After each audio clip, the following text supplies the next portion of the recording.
So, what if you could take one of the most hostile, unforgiving environments on the entire planet and turn it into the world's largest power plant? Well, that's not a sci-fi movie pitch. It's exactly what China is doing right now, transforming these vast, empty deserts into shimmering seas of solar panels. We're talking about a project so ambitious, so huge, they're calling it a new Great Wall. Only this one isn't made of stone, it's built from silicon and pure sunlight. This quote, it just perfectly captures the epic scale of what's happening here. The Kubuiki Desert was literally known as a sea of death, and now it's the front line of a global renewable energy revolution. This is so much more than just building a power plant, it's about completely reimagining what's possible, even in the most extreme corners of our world.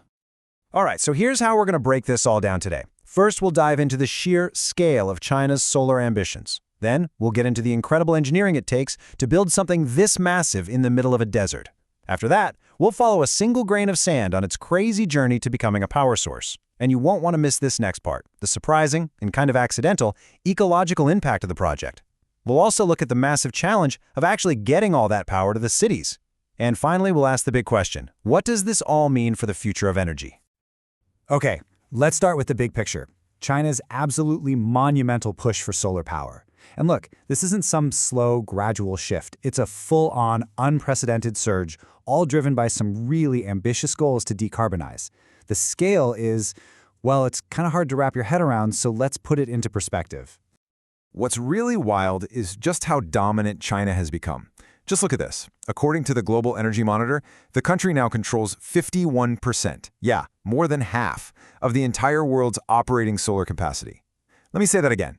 China has more solar power than every other country in the world combined. Now let's look at the actual numbers because they're staggering. As of mid-2024, China had nearly 387,000 megawatts of solar capacity up and running. In second place, you have the United States with just over 79,000.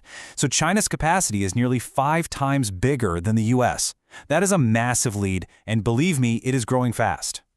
So the key takeaway here is just the raw ambition behind these projects, like the one in the Kubuiki Desert. The goal isn't just to build a big solar farm. No, they're building a solar Great Wall that's 400 kilometers long. When it's all done, it's expected to produce 100 gigawatts of power. To give you an idea of what that means, that's enough electricity to power the entire megacity of Beijing. This is, without a doubt, a modern wonder of engineering in the making. But, making that much power means you have to build on an epic scale. And you have to do it in one of the most inhospitable places on Earth. Taming the Gobi and Kubuiki deserts, well, that's an engineering challenge of the absolute highest order. The stakes here are just incredibly high.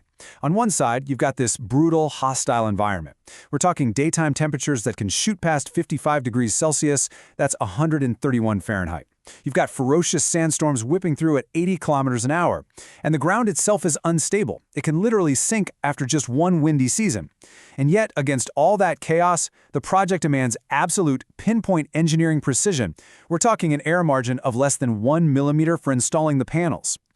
So how in the world do they do it? Well, the process itself is just monumental. First, they have to level the desert, moving over 12 million tons of sand and gravel using GPS-controlled graders.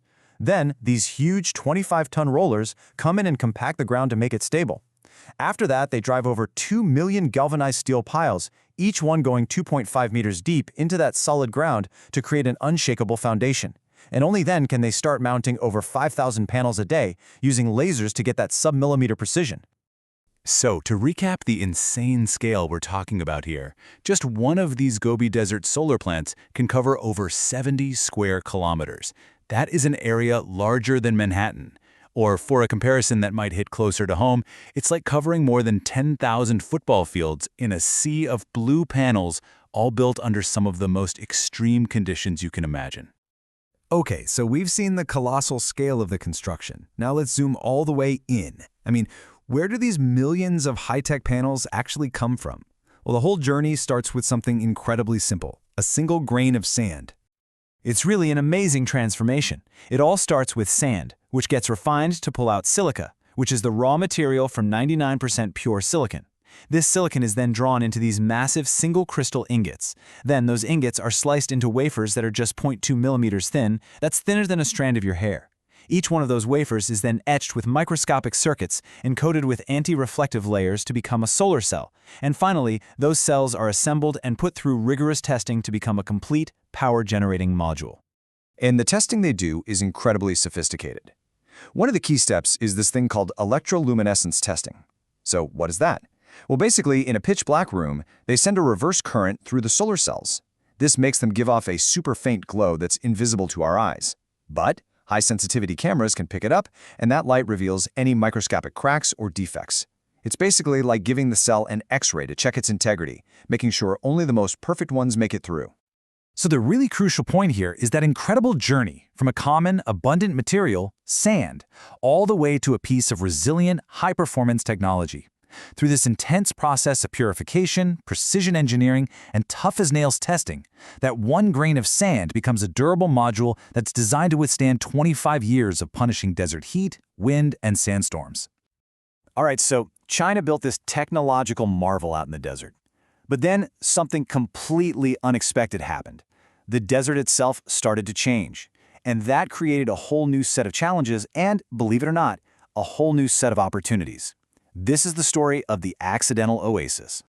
This is the question that I don't think anyone really saw coming. When you cover thousands of square kilometers of desert with shade, you're not just installing power equipment. You are, whether you meant to or not, running a massive geoengineering experiment. And the results? Well, they were surprising.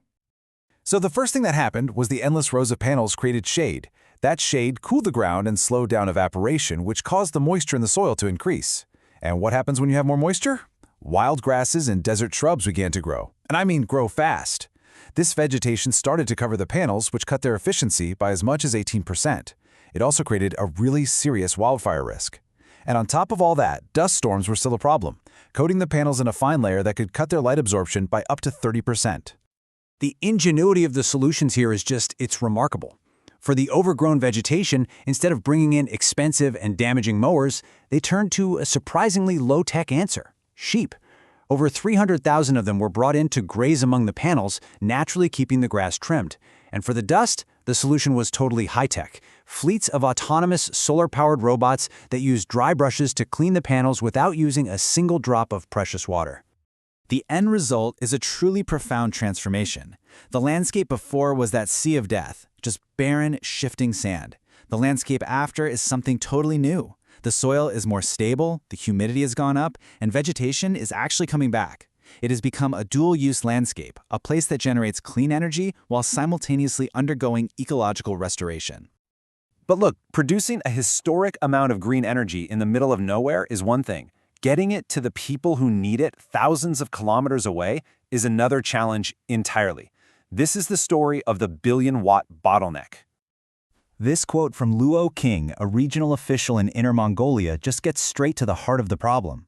The sheer volume of power being generated by these new desert bases is completely overwhelming the existing infrastructure. You can have the biggest power plant in the world, but if you can't move the electricity, it's basically useless. The solution to this problem is a technology called ultra-high voltage, or UHV, transmission lines. Now, the easiest way to think about these is as superhighways for electricity. They are massive power lines designed specifically to move enormous amounts of energy across vast distances, from the remote deserts of Western China all the way to the power-hungry cities in the East, with very, very little energy lost along the way. So the key takeaway here is this gap. You can see the amount of power being generated is just skyrocketing, but the grid's capacity to transport it is lagging way behind. Building these UHV lines is a massive infrastructure project all on its own, and until they're completed, the full potential of these desert solar farms just can't be realized, which creates a major bottleneck in China's energy revolution. And that brings us to our final section. What are the bigger implications of this grand experiment? We've seen the engineering, the science, and the challenges. But what does it all mean for the future of energy? Not just in China, but for the whole world. You know, when you take a step back, it's obvious these projects are so much more than just power plants. They are living, breathing laboratories for geoengineering. They're showing us how large-scale renewable energy can interact with and fundamentally change its environment. That whole accidental oasis showed that these projects can have powerful, positive ecological side effects, turning desertification control into a byproduct of making energy. And that leaves us with a final, really fascinating question. For decades, the debate around big energy projects has always been about their negative environmental impact. But what if that whole paradigm is shifting? The Great Solar Wall suggests that the future of clean energy might not be about minimizing our footprint, but about creating a new kind of footprint, one that generates power and breathes life back into the planet at the exact same time. Is that the price we have to pay, or is it the greatest prize of all?